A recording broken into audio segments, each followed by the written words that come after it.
नमस्कार बच्चों, आज हम पढ़ेंगे इकाई 18 रचना और इस विधा का प्रकार है एकांकी और इसके लेखक हैं रघुवीर चौधरी।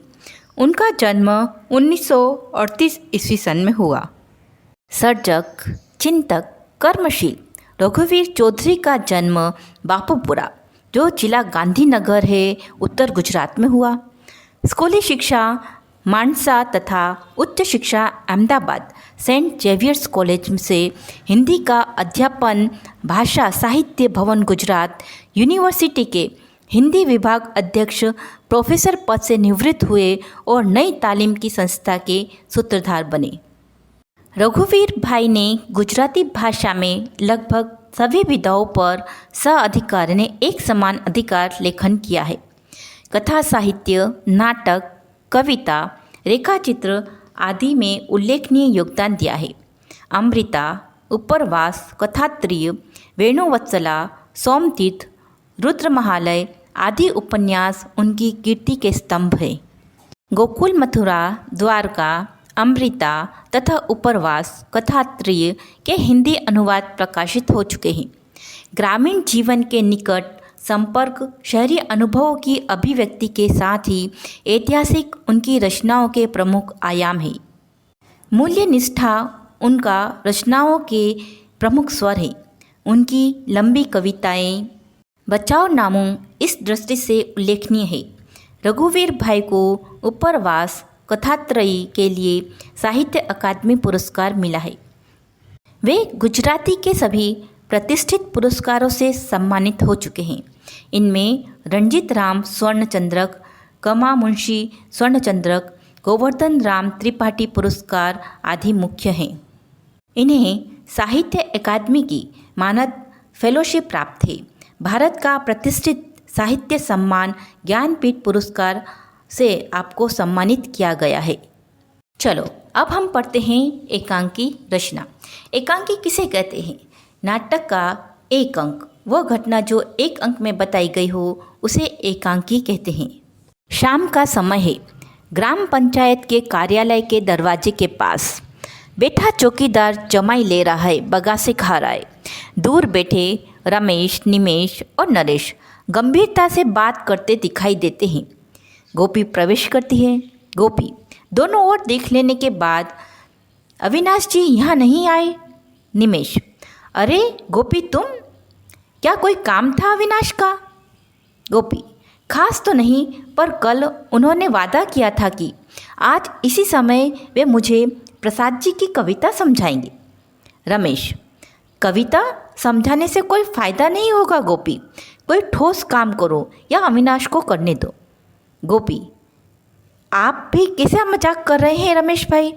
कविता तो आत्मा की कला है, संवेदना का सौंदर्य है। निमेश, पर आत्मा या संवेदना हो तभी ना। गोपी, क्या निमेश भाई के आत्मा नहीं है? निमेश, कभी थी, आज नहीं है।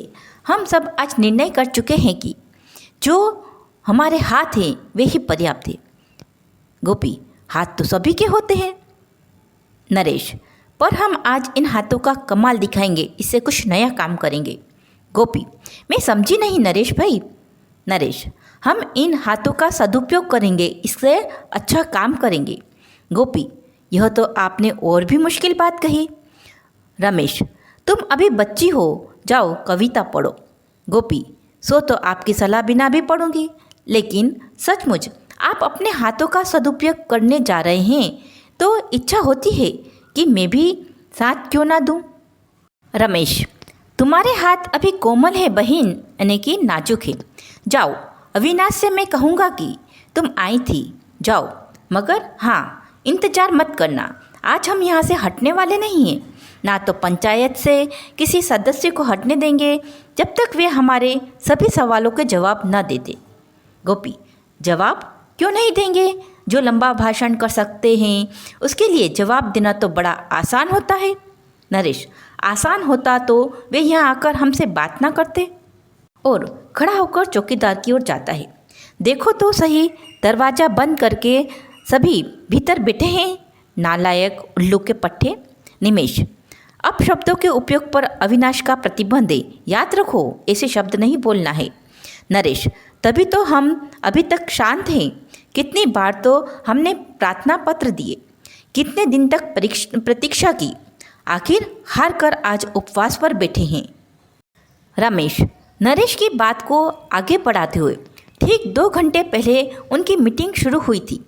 बीच में हमने बार बार कहलवाया कि हमको अंदर बुलाओ या बाहर आकर हमसे बात करो, बस जवाब ही नहीं दिया।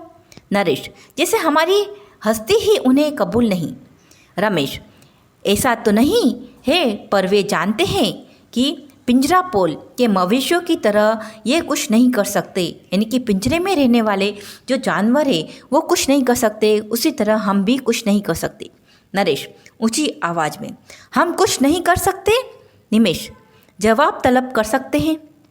रमेश गोपी से कहता है, आखिर सदस्य साहबों ने कहलवाया कि तुम चाहो तो शिष्ट भाषा में आवेदन पत्र दे सकते हो।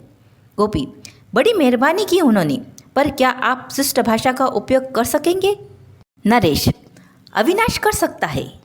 हमने कहा कि जाओ भाई, एकांत में बैठकर संस्कृत प्रचुर भाषा में लिख आओ, पर बड़ी देर हो गई। रमेश, शिष्ट शब्द खोज रहा होगा। गोपी, आप उनकी मदद करते तो अच्छा होता।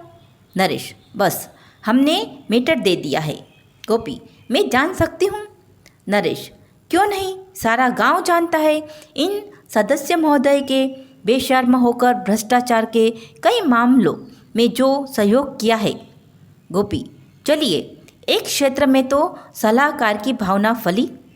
रमेश, गोपी, इस बात पर तुम भीतर जाकर इन लोगों को बधाई दो, मज़ा आएगा। निमेश, वे हमारा मजाक समझ पाएंगे तभी ना। नरेश, वे समझेंगे कि गोपी जैसी होनहार लड़की ने हमने बधाई दी है, तारीफ की है। गोपी, क्या सबके सब बुद्धू हैं? निमेश, हैं तो बड़े चालाक, पर जरूरत पड़ने पर बुद्धू यानी मूर्ख भी बन सकते हैं। अविनाश अभी क्यों नहीं आया?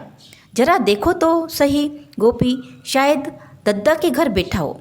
गोपी, आप लोगों को हर्ज ना हो तो उनके साथ यहाँ आऊँ?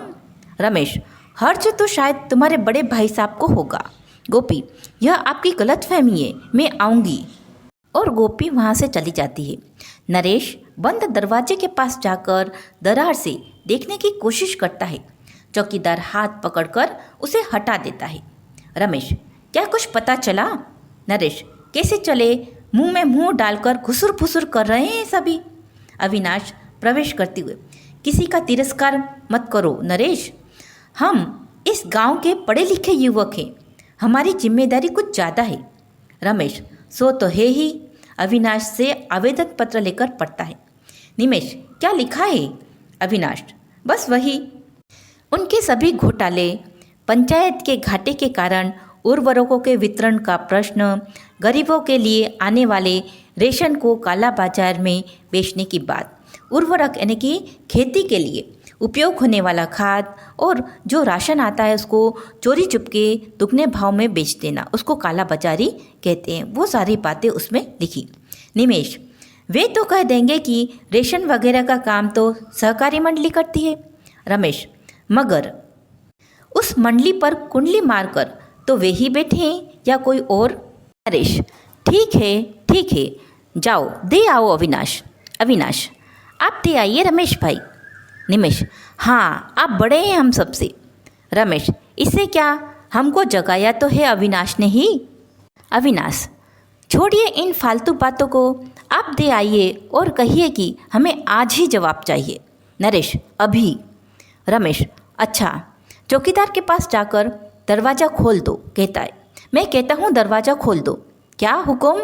नहीं है हुक्म की ऐसी की तैसी, मैं कहता हूँ कि खोल दो, वरना तोड़कर भीतर जाऊंगा। अविनाश, अरे रमेश भाई, आप इस पर क्यों बिगड़ते हैं? ऐसा कीजिए, पत्र इसे दीजिए, भीतर जाकर दे आएगा। रमेश, ठीक है, लो जाओ दे आओ। चौकीदार पत्र लेकर भीतर जाता है, अंदर से दरवाज़ा बंद कर देता है। रमेश कुछ देर वहाँ खड़ा रहकर लौट आता है, कहता है, बड़ी प्यास लगी है। नरेश, मुझे तो भूख भी ऐसी लगी है कि। निमेश, मैं तो जीवन में पहली बार उपवास कर रहा हूँ। अविनाश, किसने कहा था कि? रमेश, मैंने उपवास का कुछ अच्छा असर पड़ता है? पुलिस पकड़कर ले नहीं जाती। निमेश, पुलिस तो यहाँ है ही कहाँ? रमेश, यहाँ ना तो पड़ोस के गांव में तो है। नरेश, तो क्या? अविनाश, कुछ नहीं, वहाँ आएगी तो हम उसे बता देंगे कि तुम्हें कानून का भंग करने वालों को पकड़ना है तो पकड़ो, दरवाजे की ओर निर्देश करके उन लोगों को। नरेश, और वे अपनी बात मान लेंगे? अविनाश, आज नहीं तो कल। रमेश, तुम बड़े आशावादी हो अविनाश। अविनाश, हाँ हूँ, तभी तो इस काम में लो चौकीदार आ गया। सभी उत्सुकता से चौकीदार के पास जाते हैं। वह बिना बोले ही ताला लगाने लगता है। नरेश उसे रोककर भीतर झांक लेता है। रमेश भी। चौकीदार निमेश को रोककर ताला लगाकर शांति से चला जाता है। नरेश, लो भाग गए सभी दरवाजे से। अविनाश धैर्य तथा दृढ़ता से कहता है, भाग कर जाएंगे कहाँ? उन्हें हमारे प्रश्नों का जवाब देना ही पड़ेगा, आज नहीं तो कल। रमेश, कल की आशा छोड़ो, अब तो हमारा आवेदन पत्र फाइल हो गया। निमेश, वे लोग अब खा पी कर चैन से सोएंगे और हम यहाँ? नरेश, हम उन्हें चैन से सोने नहीं देंगे, उनकी नींद हराम कर देंगे। नींद हराम करना एक मुहावरा है, यानी उन्हें चैन से नहीं सोने देंगे। अविनाश चिंता से, क्या करोगे? रमेश, दरवाज़ा तोड़कर अपना वह पत्र खोज निकालेंगे, फिर जाएंगे उनके घर। नरेश, वहाँ तो उनके पालतू कुत्ते हमें रोकेंगे। मेरा ख्याल है कि हाथ में पत्थर लेने का अभिनय करता है। रमेश, ठीक है। पत्थरों की बात सुनकर सभी दौड़े आए। पत्थर उठाता है। निमेश, चलिए अविनाश भाई उठाइए पत्थर। अविनाश, मजाक छोड़ो। रमेश, इसे तुम अभी मजाक समझ रहे हो? वाह रे पंडित, चलो उठाओ पत्थर, एक साथ वार करें। अविनाश, नहीं, यह असंभव है, यानी कि संभव नहीं है। हम इस मकान को तनिक भी नुकसान नहीं पहुंचा सकते। जो हमारा ही है उसे। रमेश, अब भी इसी भ्रम में हो कि यह हमारा है? चलो नरेश, निमेश, देर क्यों कर रहे हो? तीनों कुछ कदम आगे बढ़कर पथराव करते हैं। अविनाश, रुक जाओ, मैं कहता हूँ रुक जाओ। तुम नहीं जानते हो कि तुम क्या कर रहे हो? रुक जाओ वरना। नरेश, वरना क्या? तुम्ही ने तो हमें इसके लिए भड़काया था। अविनाश, भड़काया नहीं था, जगाना चाहा था। शायद वह मेरी गलती थी, मुझे आपसे ऐसी उम्मीद नहीं थी। रमेश भाई, कम से कम आपसे तो। रमेश, रुक कर, तुम यहाँ से जाओ। मैं जानता हूँ यह तोड़फोड़ देखकर तुम्हें दुख होगा, जाओ। अविनाश, मैं इस प्रकार पलायन नहीं कर सकता, यहाँ से भाग नहीं सकता। निमेश, तो हमें हमारा साथ दो। नरेश, हाँ, हमसे तो ज़्यादा ताकतवर हो, आओ हाथ बटाओ। तीनों जोर से पथराव शुरू कर देते हैं। टूटने फूटने की आवाज़ें आने लगती हैं। अविनाश, आप लोग मेरी बात सुनना नहीं चाहते? जैसी आपकी मर्जी। कार्यालय के दरवाजे के पास जाकर खड़ा रहता है। भले ही मुझको चोट लगे। रमेश, हम तुम्हें चोट नहीं पहुंचाएंगे, हम निशाना लगाना जानते हैं। निमेश, नरेश अविनाश को बचाकर पत्थर फेंकते हैं। नरेश, हाँ हाँ, वे थोड़े ही हमारे दुश्मन हैं। पथराव चल रहा है। वहीं गोपी दौड़ती हुई आती है। अविनाश को सामने खड़ा देखकर चीख पड़ती है। गोपी, ओह, यह क्या? आप लोग अविनाश जी पर वार कर रहे हैं? रमेश, नहीं, मकान पर। नरेश, इन्हें समझाओ कि बीच से हट जाए। गोपी, वे नहीं हटेंगे। निमेश, तो हमारे पत्थर भी। गोपी, इन्हें चोट पहुंची तो? रमेश, हम कब कहते हैं कि ये चोट खाएं? हम तो इन्हें बचाते रहेंगे, पर हो सकता है कोई पत्थर छिटक कर। गोपी, हाँ हो सकता है। अच्छा हो कि इसका लाभ मुझे भी मिले। आप तो सुशिक्षित हैं, पढ़े लिखे हैं, बुद्धिमान हैं। रुक जाइए। गोपी इन लोगों के आगे इधर उधर चलती रहती है ताकि वे पत्थर ना फेंके, परंतु वे गोपी को बचाकर वार करने का मौका नहीं छोड़ते। अविनाश ऊंची आवाज़ से, इन्हें रोको मत गोपी, ये सुशिक्षित, इन्हें पढ़े लिखे, समझदार भी हैं, परंतु अभी इन्होंने अपने हाथ से कुछ रचा नहीं है, न कि अपने हाथ से कुछ बनाया नहीं है। मुझे इस मकान से लगाव है, क्योंकि जब इसकी नींव तैयार हो रही थी तब मैंने भी स्वेच्छा से इसमें हाथ बढ़ाया था, यानी कि योगदान दिया था इस मकान को बनाने में। जैसे अविनाश की बात छू गई हो। रुक जाओ निमेश। नरेश नहीं रुकता। रमेश इसका हाथ पकड़कर रोकना चाहता है। नरेश पत्थर फेंकते वक्त संतुलन गंवा देता है। अविनाश को चोट लग जाती है। गोपी, ओह, आपने यह क्या किया? दौड़कर अविनाश के पास पहुंचती है। नरेश लज्जित होकर रुक जाता है। अविनाश, यह तो कुछ भी नहीं है गोपी। 2 कदम आगे आके, सामने से आग के गोले आते तो भी मैं नहीं हटता। यदि निमेश का नरेश ने भी इस तरह का मकान की रचना में अपना हाथ बटाया होता तो वे भी मेरे स्थान पर खड़े होते और अंत तक अडिग रहते। पर ये लोग तोड़ते हैं क्योंकि इन्होंने कुछ रचा नहीं है, कुछ अपने हाथों से बनाया नहीं है। रमेश, हमें माफ़ करो अविनाश, तुमने आज हमें सही अर्थ में जगाया है, यानी कि हमको जागरूक बनाया है कि जो चीज़ हमारी अपनी है उसको हमें नुकसान नहीं पहुंचाना चाहिए।